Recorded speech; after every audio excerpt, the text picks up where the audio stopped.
अस्सलाम वालेकुम students, welcome to easy maths. आज हम एक्सरसाइज 1.3 का क्वेश्चन नंबर 2 डिस्कस करने जा रहे हैं। क्वेश्चन नंबर 2 की स्टेटमेंट जो है वो हम बुक से रीड आउट करेंगे और फिर लिखेंगे कि उसने हमें क्वेश्चन के अंदर क्या कहा है। क्वेश्चन के अंदर वो कह रहा है कि the diagram shows right angle triangle ABC। ये जो ट्राइंगल का सिंबल है आपने इसको ट्राइंगल ही रीड करना है। तो वो कह रहा है कि यहाँ पर जो आपको एक साइड पे एक फिगर दी गई है, एक जो डायग्राम दी गई है, ये एक राइट एंगल ट्राइंगल है। राइट एंगल ट्राइंगल कौन सा होता है? The triangle which has angle of 90 degree, जिसका कोई सा एक एंगल लाजमी तौर पर कौन सा होता है? 90 डिग्री का होता है। अगर आप डी को देखें, प्रोटेक्टर को देखें कभी, तो उसमें जो स्ट्रेट लाइन एंगल होता है ना, हम उसको 90 का एंगल बोलते हैं। तो यहाँ पर आप देखेंगे इनमें से कौन सी ऐसी लाइन है जो कि स्ट्रेट लाइन है, तो स्ट्रेट लाइन एंगल ये बन रहा है। तो यहाँ पर हमारे पास क्या है? परपेंडिकुलर है। 90 डिग्री के एंगल को परपेंडिकुलर लाइन भी बोलते हैं, ठीक है। तो ये हमारे पास एक राइट एंगल ट्राइंगल दिया गया है, जिसमें वो बता रहा है हमें in which the length of line AC। यहाँ पर ये जो ऊपर बार सी डली हुई है इसको लाइन पढ़ना है आपने। वो कह रहा है कि जो AC की लाइन है ना, उसकी मेजरमेंट कितनी है हमारे पास? √3 + √5 को प्लस करें और सेंटीमीटर उसका यूनिट है कि इतना डिस्टेंस बनता है AC के दरमियान में। The area of triangle ABC is, उसने हमें एरिया भी कैलकुलेट करके दे दिया है कि ट्राइंगल का एरिया कितना होता है हमारे पास 1 + √15 centimetre square. Find the length AB, उसने कहा है कि AB की लेंथ फाइंड करो तुम। और यहाँ पर हमें कहा जा रहा है कि where A and B are integers, find the length of AB। अगर आपके पास इन द फॉर्म ऑफ, इस फॉर्म में आपने अपनी वैल्यू निकालनी है, जो AB की लेंथ निकलेगी। और where A and B are the integers, तो हमारे पास A और B क्या होंगे? इंटीजर्स होंगे। तो चलते हैं अपने सोल्यूशन की तरफ। अब जो बातें उसने हमें स्टेटमेंट में बताई थी वो हम एक एक करके अपने पास यहाँ पर मेंशन कर लेते हैं कि हमें उसने क्या क्या डाटा बताया हुआ, यानी क्या क्या इन्फॉर्मेशन उसने हमें दी है। तो क्योंकि ये लेंथी स्टेटमेंट थी तो फिर मैंने स्टेटमेंट नहीं उतारी थी। आपके लिए मैं यहाँ पर बस स्टार्टिंग लाइंस लिख देती हूँ, ठीक है। और फिर हम चलते हैं सोल्यूशन की तरफ। तो सोल्यूशन हम स्टार्ट करेंगे वो इन्फॉर्मेशन से जो कि उसने हमें डायग्राम के अंदर दी हुई है। सबसे पहले उसने हमें दी हुई है मेजरमेंट ऑफ AC लाइन दी हुई है। इसको क्या पढ़ते हैं? हम मेजरमेंट पढ़ते हैं। लाइन AC की जो मेजरमेंट है वो हमारे पास कितनी दी गई है, यहाँ फिगर में भी शो हो रहा है, √3 + √5 का सेंटीमीटर, ठीक हो गया। और इसके अलावा उसने हमें एरिया कैलकुलेट करके दिया था कि एरिया ऑफ ABC जो है वो हमारे पास क्या है? 1 + √15 सेंटीमीटर स्क्वायर, ठीक हो गया। इसके अलावा उसने जो हमें फाइंड करने के लिए कहा है वो टू फाइंड, हमारे पास क्या है? मेजरमेंट ऑफ लाइन AB हमने फाइंड करनी है, यानी ये वाली चीज़ हमने फाइंड करनी है, ठीक है। इसके आगे हम क्वेश्चन मार्क डाल लेते हैं।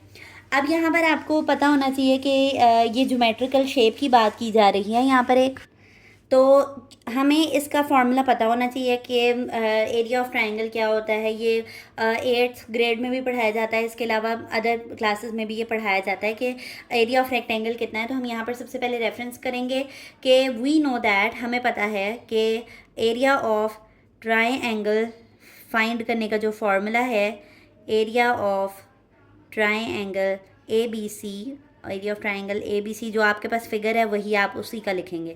1/2 होता है, हाफ इसको रीड करते हैं, और बेस मल्टीप्लाई बाय हाइट होती है, ठीक हो गया। बेस मल्टीप्लाई बाय हाइट, क्योंकि आपको दिख रहा है कि ये एक बेस है आपके पास और ये एक हाइट है ट्राइंगल की, तो हमारे पास ये फॉर्मूला होता है एरिया ऑफ ट्राइंगल का। तो अब आप देखें बेस में आपके पास क्या है? बेस आपके पास AC है, तो हम यहाँ पर लिख लेते हैं कि 1/2 मेजरमेंट ऑफ लाइन AC जो है वो बेस है, और हाइट क्या है? मेजरमेंट ऑफ लाइन AB है, मेजरमेंट ऑफ लाइन AB है। और एरिया ऑफ ट्राइंगल को भी हम ऐसे ही लिख लेंगे, एरिया ऑफ ट्राइंगल ABC। अब फॉर्मूला को हमने अपने सवाल के मुताबिक ढाल लिया, अब हमें सिर्फ क्या करना है? वैल्यूज़ को पुट करते जाना है इसमें। एरिया ऑफ ट्राइंगल की वैल्यू हमें दी गई है 1 + √15 centimetre square, 1/2 measurement of AC कितनी है हमारे पास? √3 + √5 सेंटीमीटर। और ये हमारे पास नहीं है, ये हमें फाइंड करना है, तो इसको मैं सिर्फ ऐसे ही लिख लूँगी। Measurement of line A B क्या है वो हमने फाइंड करनी है। ठीक हो गया। अब आप देखें यहाँ पर 2 क्या हो रहा है, डिवाइड हो रहा है, तो ये उस तरफ जाकर क्या हो जाएगा, इक्वल के मल्टीप्लाई हो जाएगा।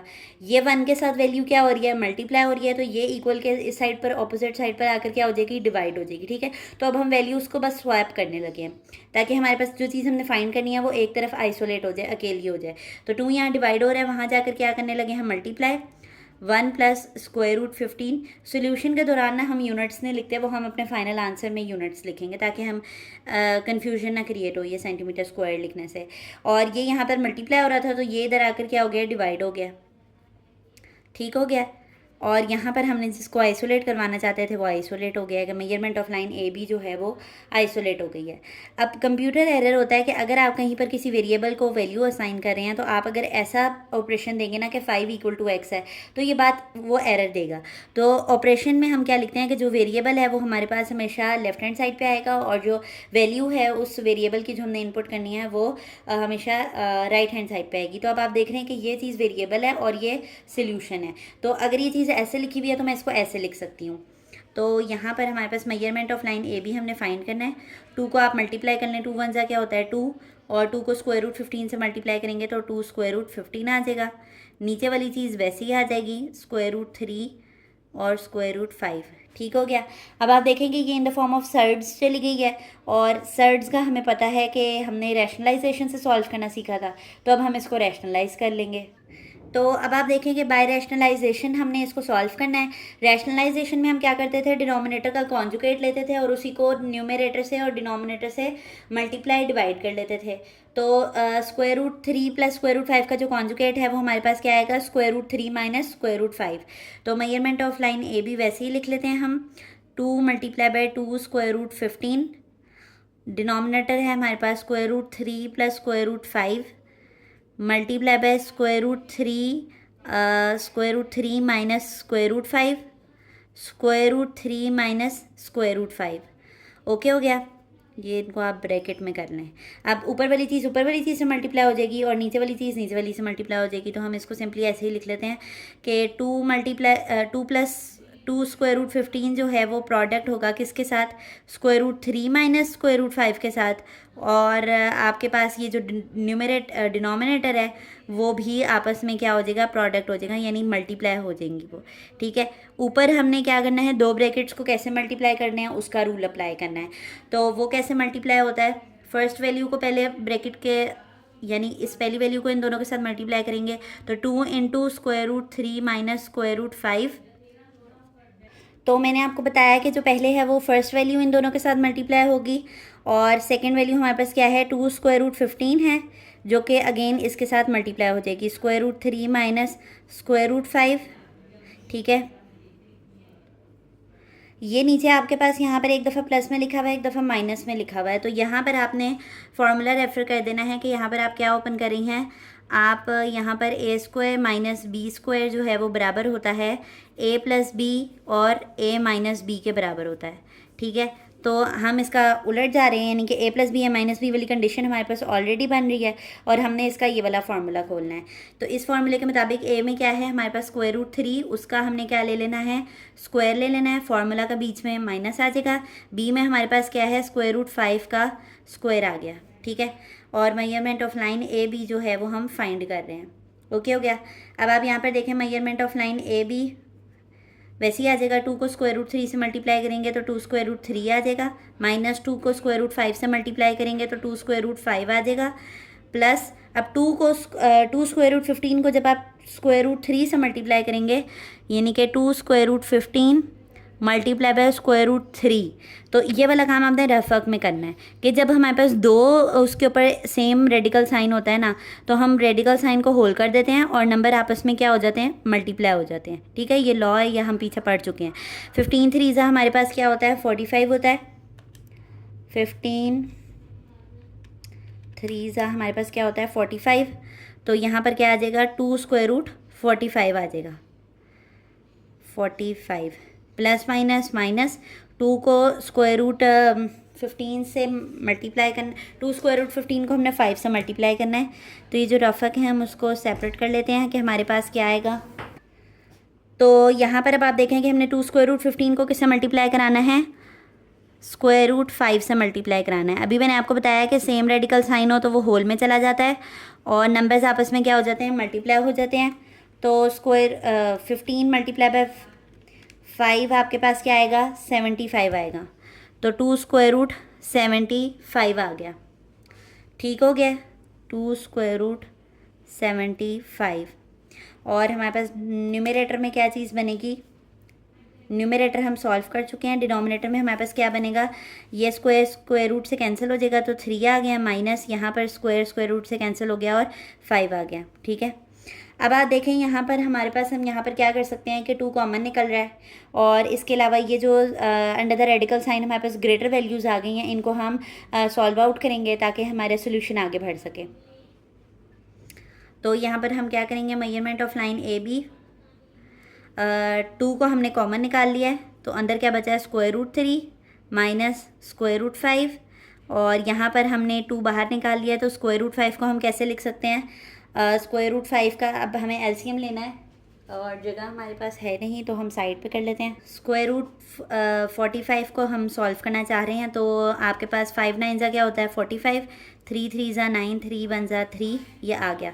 तो 3 का स्क्वायर इंटू 5 आ गया हमारे पास और 75 को सॉल्व करेंगे तो हमारे पास क्या आ जाएगा, 7 और 5 आपके पास कितने होते हैं 12, तो ये 3 के टेबल पे कैंसिल हो सकता है। 3 2 जा 6 आ गया, 3 5 जा 15 आ गया, 5 5 जा 25, 5 1 जा 5 आ गया। तो यहाँ पर हम क्या लिख सकते हैं, 3 इंटू 5 का स्क्वायर लिख सकते हैं। ये वाली दोनों वैल्यूज़ जो हैं वो यहाँ पर आप प्लग कर लें। मेरे पास रफ वर्क की जगह नहीं थी तो मैंने इसको सेपरेट शीट पे किया, आपने अपने नोट्स में साइड पे ही करना है। ठीक है, तो हमने कहा है कि 45 की जगह पे हम क्या लिखने लगे हैं, 3 स्क्वायर इंटू 5 और स्क्वायर रूट अभी होल में ही है। ठीक है, और माइनस 2 हम बाहर निकाल चुके हैं यहाँ से और 75 की जगह पर हम क्या लिखने लगे हैं, 3 मल्टीप्लाई बाय 5 स्क्वायर लिखने लगे हैं और नीचे हमारे पास 3 माइनस 5 यानी कि 5 में से 3 जाएंगे तो क्या आएगा, 2 आ जाएगा और बड़ी वैल्यू का साइन हम क्या लिखेंगे, माइनस लिखेंगे। ठीक हो गया, यहाँ तक हमारा सोल्यूशन बिल्कुल परफेक्ट जा रहा है। यहाँ पर आप देखें ऊपर नीचे होने की वजह से जो 2 है वो कैंसिल हो गया है और ये जो माइनस है वो यहाँ पर जाएगा और मल्टीप्लाई कर जाएगा सारी वैल्यूज़ के साथ। ठीक है, तो जो पॉजिटिव है वो नेगेटिव हो जाएगा और जो नेगेटिव है वो पॉजिटिव हो जाएगा। अब हम लिख लेते हैं कि हमारे पास क्या बचा है, measurement of line A B है, 2 को हम कैंसिल कर चुके हैं, measurement of line A B minus ऊपर मल्टीप्लाई होने वाला है हमारी वैल्यूज़ के साथ और हमारे पास ऊपर बचा क्या था, square root 3 minus square root 5 और इसके अलावा हमारे पास था प्लस, आपके पास हमने पीछे जो है वो वैल्यू स्क्वायर रूट में होल के स्क्वायर रूट में थी तो अब हमने उसको सेपरेट सेपरेट स्क्वायर रूट दे दिए हैं और हमारे पास जो नेक्स्ट वैल्यू थी वो 3 का स्क्वायर रूट सेपरेट हो गया है और 5 स्क्वायर का स्क्वायर सेपरेट हो गया है और न्यूमरेटर हम लिख चुके हैं, डिनोमिनेटर में 1 बचा था उसको लिखने की हमें ज़रूरत नहीं है। तो यहाँ पर हम क्या करने लगे हैं, माइनस अभी रहने दें हम मल्टीप्लाई में। यहाँ पर आप देखें कि ये कैंसिल हो रहा है तो यहाँ पर क्या आ जाएगा, 3 स्क्वायर रूट 5 आ जाएगा और यहाँ पर 3 के स्क्वायर रूट तो कैंसिल नहीं हो रहा लेकिन इसका कैंसिल हो रहा है तो ये मल्टीप्लाई होकर शुरू में आ जाएगा, मतलब आप जब करेंगे तो इसको। अब आप देखें स्क्वायर रूट 5 वाली भी 2 वैल्यूज़ हैं और स्क्वायर रूट 3 वाली भी 2 वैल्यूज़ हैं तो उनको आप लिख लें। यहाँ पर आपके पास प्लस का स्क्वायर रूट 3 है और माइनस 5 स्क्वायर रूट 3 है, इसी तरह माइनस स्क्वायर रूट 5 है और प्लस 3 स्क्वायर रूट 5 है। ठीक है, शुरू में भी आप साइन मल्टीप्लाई कर लें उससे कोई फ़र्क नहीं पड़ता। प्लस माइनस क्या आ गया हमारे पास, माइनस तो होगा माइनस 5 में से 1 गए तो क्या आ जाएगा 4 स्क्वायर रूट 3 और बड़ी वैल्यू का साइन माइनस आ गया, प्लस माइनस माइनस 3 में से 1 गए 2 स्क्वायर रूट 5 और बड़ी वैल्यू का साइन प्लस आ गया। अब आप मल्टीप्लाई कर लें, माइनस माइनस प्लस हो गया पहली वैल्यू और यहाँ पर हमारे पास क्या था, प्लस माइनस माइनस और 2 स्क्वायर रूट 5 आ गया और ये हम फाइंड क्या करें हैं, measurement of line A B find करें हैं। ये आपने साथ साथ चलाना है, measurement of line A B. ठीक है, ये एब्रीविएशंस हैं जो आपको पढ़नी आनी चाहिए। तो ये चीज़ हमने फाइंड करनी थी वो हमने कर ली। अब वो हमें उसने कहा था कि आपने आंसर किस फॉर्म में देना है, आंसर हमें इस फॉर्म में देना था और ए और बी की इंटीजर्स की वैल्यू भी निकालनी थी। तो measurement of line A B तो निकल आई है हमारे पास, वो कितनी आई है 4 square root 3 minus 2 square root 5। Compare करके हम जो है वो ए और बी की वैल्यूज़ भी निकाल सकते हैं। जो इंटीजर्स थे ऑन कंपेयरिंग लिख लें यहाँ पर। ए जो है वो किसके बराबर आ गया 4 के, और बी किसके बराबर आ गया है -2 के। तो बेसिक हमें जो है वो निकालना था measurement of line A B, यही हमारा आंसर है। इससे हम कंपेयर करके ए और बी के इंटीजर्स की वैल्यू भी निकाल सकते हैं। तो ये एक इंतहाई ईजी सा क्वेश्चन था, थोड़ा लेंथी था। अभी तक के हमारे जितने हमने क्वेश्चन किए उनमें से ये सबसे लेंथी क्वेश्चन था, लेकिन था आसानी, पुराने कॉन्सेप्ट के ऊपर ही बेस्ड है ये। तो एज अ लॉन्ग क्वेश्चन पूछा जा सकता है ये। अगर आपको हमारा वे ऑफ टीचिंग ईजी लगता है तो हमारी वीडियोज़ को लाइक कर दिया करें और चैनल को सब्सक्राइब कर दिया करें, ताकि ऐसी अच्छी आने वाली वीडियोज़ आप तक आती रहें। अल्लाह हाफ़िज़।